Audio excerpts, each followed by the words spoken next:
السلام عليكم ورحمة الله وبركاته. الحمد لله الذي أحيانا بعدما أماتنا وإليه النشور.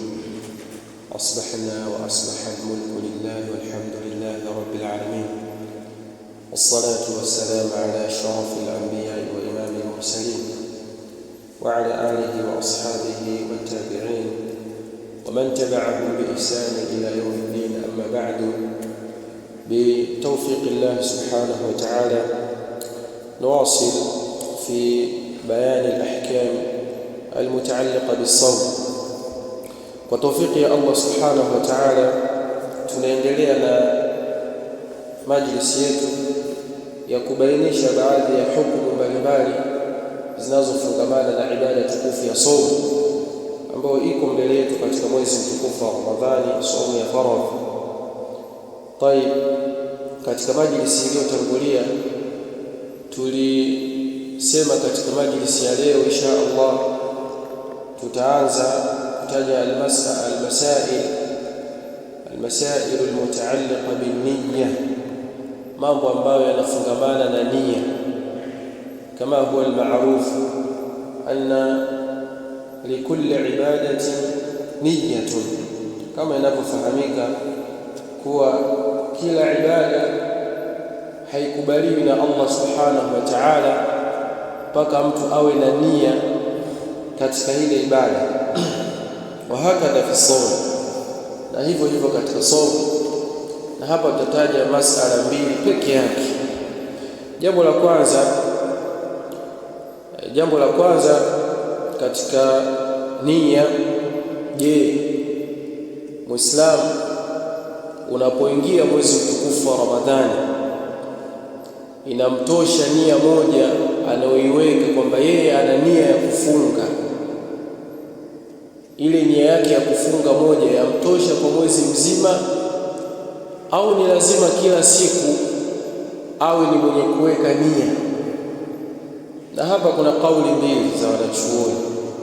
Kauli ya kwanza kwamba ni lazima mtu aweke nia kila siku, la budda an yujaddida niyatahu kulla yawmin, lianna as-sawma ibadatun mustaqilla fi kulli yawmin. Lazima mtu aweke nia kila siku, kwa sababu funga ya kila siku ni ibada inayojitegemea. Haitoshelezi mtu akaweka nia ya kufunga mwezi mzima na ikawa imetosha kwa siku zote 30 au 29. Kwa hiyo yatakikana mtu aweke nia kila siku. Hii ni kauli ya kwanza ambayo ametaja ahlul ilm, walladhi alayhi jamaahiru ahli ilm. Hii ni kauli ya kwanza na ndio ambayo wanachuoni wengi wameichagua hii.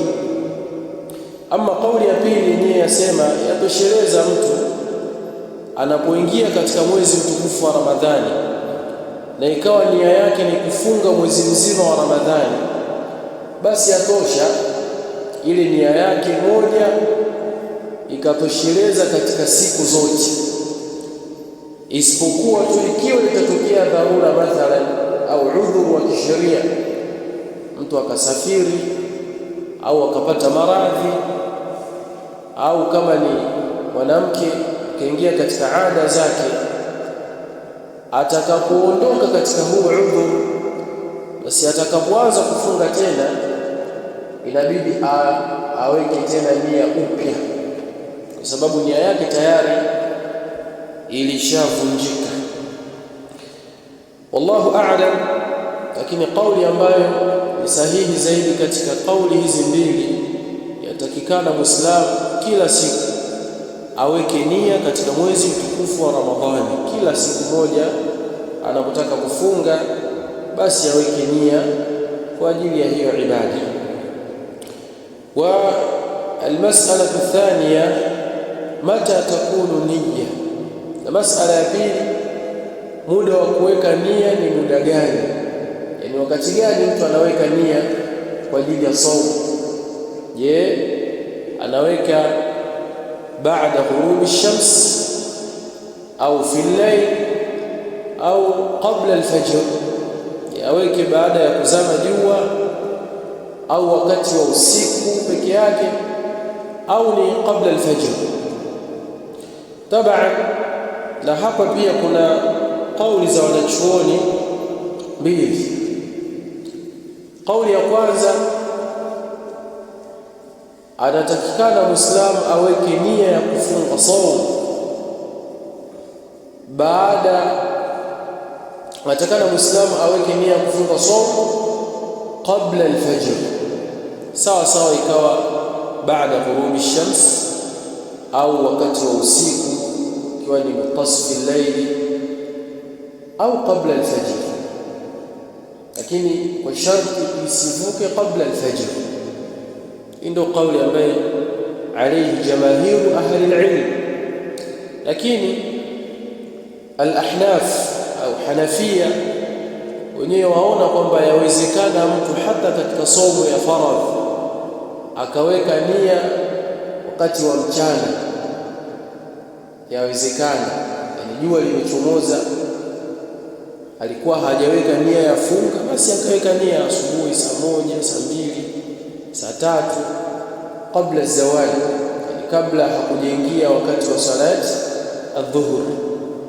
Yawezekana inda al-ahnaf au al-hanafia wenyewe waona yawezekana, na wanayo dalili ya hadithi ya Mtume sallallahu alayhi wasallam, kama tunavyofahamu kwamba kabla ya kufaradhishwa ibada ya saumu ya Ramadhan ilikuwa saumu ya Ashura ndiyo faradhi, watu wafunga Ashura ndiyo faradhi. Falidhalika ilitokea katika kipindi cha Mtume sallallahu alayhi wasallam aliwaamrisha masahaba wafunge na tayari jua lishachomoza na lishapanda juu, akaja akawaamrisha masahaba wakafunga yaumu Ashura, akawaambia waweke nia na wafunge hata kama jua limechomoza, na ilikuwa ni faradhi wakati huo. Falidhalika ahnafu akachukua hii kauli kwa kwamba yafaa katika somo ya faradhi na katika somo ya sunna mtu aweza akaweka nia hata baada ya jua kuchomoza. Lakini hii kauli imejibiwa na wanachuoni kwamba ilikuwa wakati huo ni katika somo ya Ashura, wala haikuwa katika somo ya mwezi mtukufu wa Ramadhani. Na kisha baadaye wasema wanachuoni hii somo ibadilike ikawa ni sunna, sio faradhi tena. Maadamu tayari ishakuwa sunna, basi ile hukumu yake ya mwanzo haichukuliwi, bali tutachukua hukumu ambayo yafungamana na somo ya Ramadhani ya kimatendo na maneno ya Mtume sallallahu alayhi wasallam, kama ilivyokuja katika hadithi ya Aisha radhiyallahu anha, asema Mtume sallallahu alayhi wasallam, man lam yubayyin as-siyama min al-layl fala sawma lahu, ambaye hatolala na nia usiku ya kufunga basi mtu huyu hana funga, na hii ni katika somo ya faradhi. Lidhalika qawlu rajih fi mas'ala, qawli ni nguvu zaidi katika hii mas'ala, mtu aweke nia yake qabla al-fajr. Kama ataweka wakati wa maghrib yeye mwenyewe, kama akiweka wakati wa tasfi al-layl yeye mwenyewe, lakini bisharti isivuke fajr. Qabla al-fajr basi kama ameweka nia ya funga. Na katika nia pia asema al-Imam an-Nawawi rahmatullahi alayhi, wala yushtaratu nutqu al-lisani bila khilaf, wala hakuna sharti lolote la kuonesha mtu anatakiwa atamke nia yake, wa hadha la khilaf. Wa al-Imam an-Nawawi ma'ruf annahu min ash-Shafi'iyya. Imam an-Nawawi ametaja haya maneno katika al-Majmu' Sharh al-Muhadhab, na yafahamika ni katika wanachuoni wakubwa wa madhhab ash-Shafi'iyya. Asema hakuna sharti lolote linalopelekea mtu atamke nia yake, sababu nia sehemu yake ni moyoni. Mtu akiwa na nia yake moyoni basi hada yakfi. Bali wanachuoni wanasema hata kule mtu kuamka kula daku ni nia tosha, Anapoamka mtu kwa ajili ya kula daku usiku, anakula daku kwa ajili gani? Anakula daku ili afunge kesho. Fahadha yakfihi, yamtosha yeye kuwa ni nia yake katika saumu yake. Wallahu ta'ala a'lam. Tayib, asema muallif rahmatullahi alayhi, wa sawmu ramadana ahadu arkani alislami, na saumu ya Ramadhan ni moja ya nguzo za Uislamu. Yafahamika hii bila shaka. Man jahada wujubahu kafar, mwenye kupinga ulazima wake amekufuru. Mtu ambaye akaona saumu sio lazima, akasema bwana, saumu mtu akitaka afunge, usipojisikia usifunge, na ni Muislamu ambaye ni mukallaf maa al-ilm, pamoja na kuwa na elimu na hilo jambo ambalo anazungumza, kafara, mtu huyo atakufuru, illa an yakuna mimman yumkinu jahluhu alwujub, isipokuwa akiwa ni katika wale ambao kutokujua kwao ni wajibu.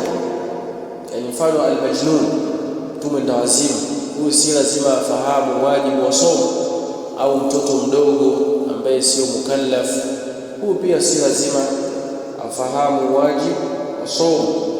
Au mtu ambaye amepoteza fahamu yake, anaweza kawa watoto tuna maneno sema somo kitu gani bwana, nyie mnafunga fungeni, sisi wengine tunakula na tunafanya mambo yetu.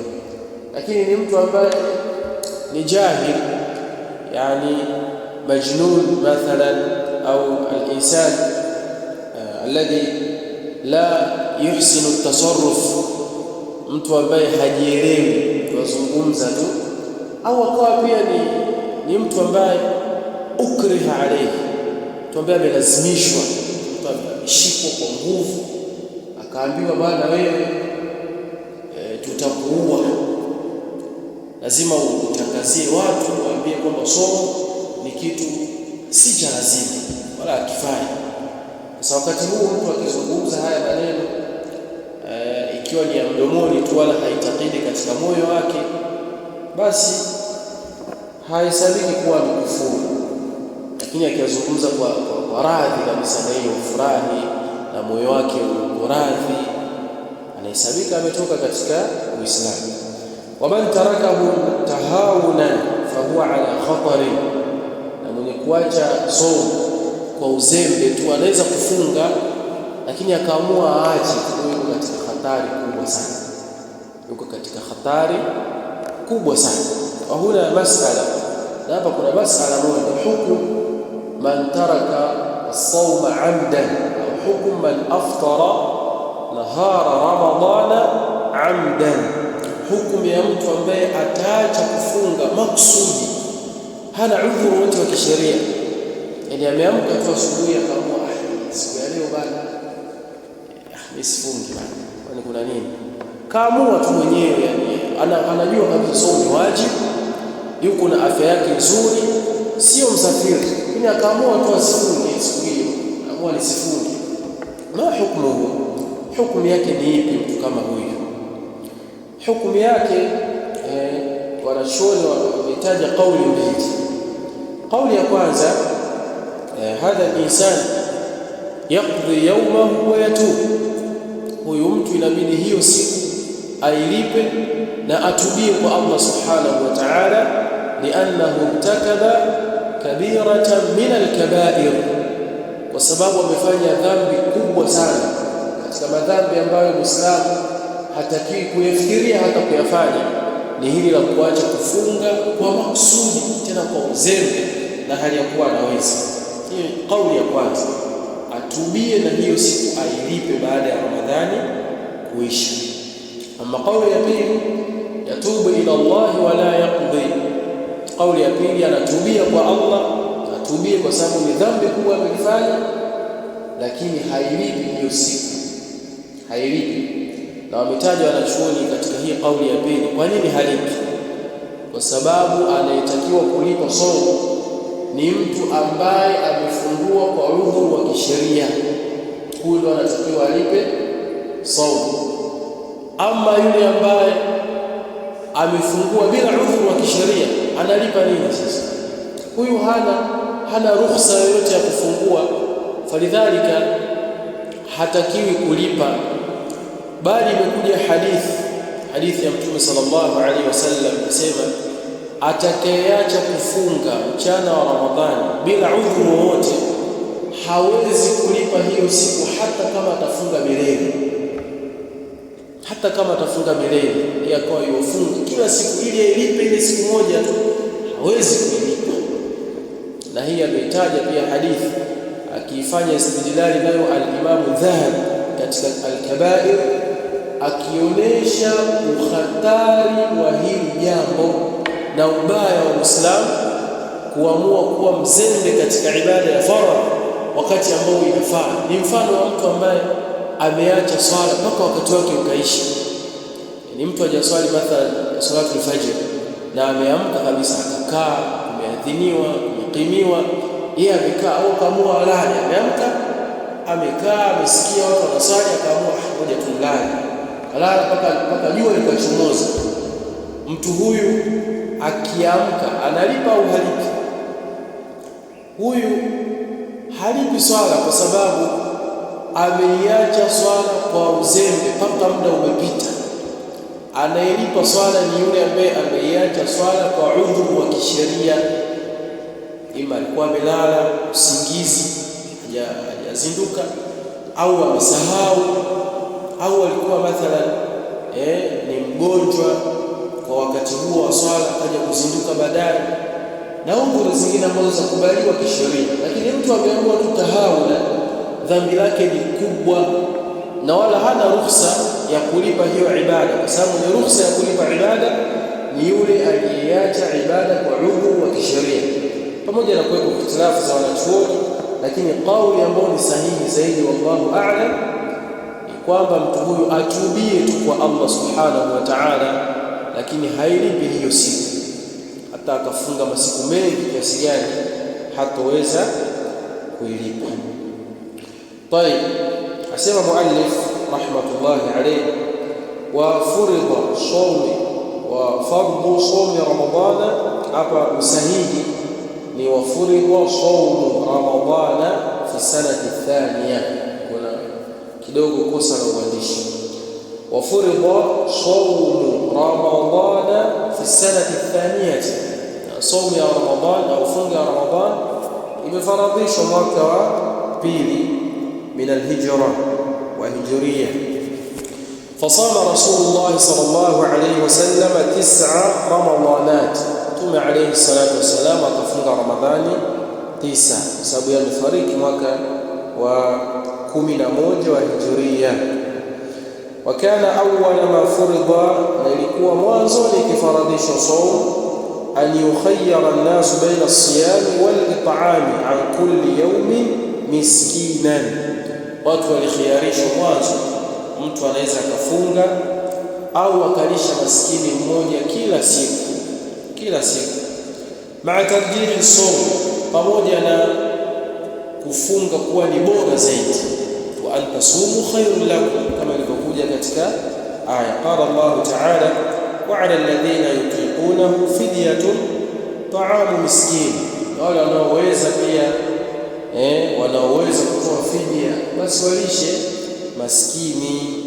Faman tatawwa khairan fahuwa khairun lahu, na mwenye kujitolea katika khairi basi ni khairi kwake, yani akijitolea katika kulisha maskini katika mwezi wa Ramadhani. Wa antasumu khairun lakum, lakini mkifunga ni bora zaidi. Pamoja na kuwa na khiari, sababu alikhiarishwa kufunga au kutoa chakula kwa ajili ya maskini, kufunga ikawa ni bora zaidi. In kuntum ta'lamun, ikiwa mwafahamu fadhila zinazopatikana katika ibada ya funga. Wa hadha min hikmati Allah ta'ala, na hili jambo ni katika hikma ya Allah mtukufu, idha shar'a li'ibadihi ma yashukku 'ala an-nufus, pale anapolianzisha jambo kwa waja wake na likawa na uzito katika nafsi, mahada lahu bi shar'in, Allah analipa muda wa kuweka jambo ambalo ma yuhayyibu nufusa liqabulihi, jambo ambalo litaziandaa nafsi ili zilikubali, wa yuhawwinuhu alaiha, na zitalifanya kuwa ni jepesi zaidi. Thumma ahkamahu, kisha Allah analipitisha. Ilipokuwa saumu ni kitu ambacho hakizoeleki haraka, Allah akakipa tadarruj kidogo, hatua kwa hatua. Kaanza kwa kukhiarishwa kufunga au kulisha maskini, lakini baadaye walivyozoea kaja ikapitishwa kwamba kufunga ni lazima, tena hakuna khiari, kwa sababu wameshazoea na wamefanya mazoezi. Fa inna nufusa lamma tahayyat liqabuli sawm, sababu nafsi zilipozoea sasa kuipokea sawm, kuikubali sawm, faradahu Allah ta'ala aina, Allah kaijalia kuwa ni faradh ya lazima. Walam yaj'al fihi khiyaran, wala hakuweka khiyari tena mtu achague afunge au asifunge. Naam, walisawmi hikamun kathira, na sawm ina hikma nyingi sana. Minha, miongoni mwa hizo hikam tutazitaja katika majlisi ya kesho insha Allah. Falyawma naktafi bihadha alqadr. Subhanaka Allahumma bihamdika, ashhadu an la ilaha illa anta, astaghfiruka wa atubu ilayk. Wassalamu alaykum wa rahmatullahi wa barakatuh.